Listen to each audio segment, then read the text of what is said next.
Friends good morning. આજના દિવસની શરૂઆત થઈ ગઈ છે। મસ્ત ચા પાણી કરીને હું ને રાજદીપ દિવસની શરૂઆત કરીશું। આજના દિવસમાં આપણે મસ્ત ભદ્રકાળીના દર્શન કરીશું અને થોડીક આપણી મનીવેલ છે એ સરખી કરીશું।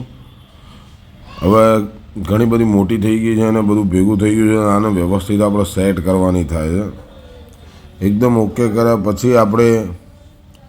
પછી બહાર જવાનો પ્રોગ્રામ બનાવીશું। હવે નહીં ધોઈને આપણે મસ્ત જમી લઈએ।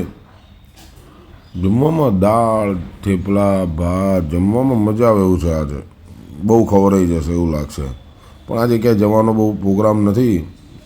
રાજદીપને આટો ખવડાવીએ। રાજદીપ ચશ્માની શોધમાં હતો, એને એના ચશ્મા મળી ગયા છે। હવે એ મૂડમાં જ છે। ચાલો ચશ્મા પહેરીને એને આટો ખાવો છે।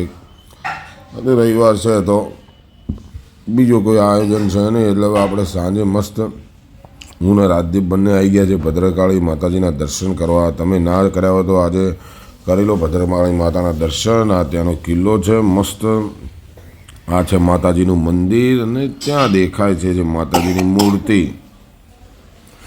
દર્શન કરીએ છીએ રાજદીપ અને હું, અને માતાજીના દર્શન તમે પણ કરી લો। ભદ્રકાળી માતાના દર્શનથી ખૂબ લાભ થાય છે। ત્યાં અમે ને રાજદીપ પછી પરાંગણમાં ફર્યા અને બહુચરમાના દર્શન કર્યા અને ફરી ઘરે આવ્યા। આવા જ ફરી બ્લોગ સાથે મળીશું। જય દ્વારકા।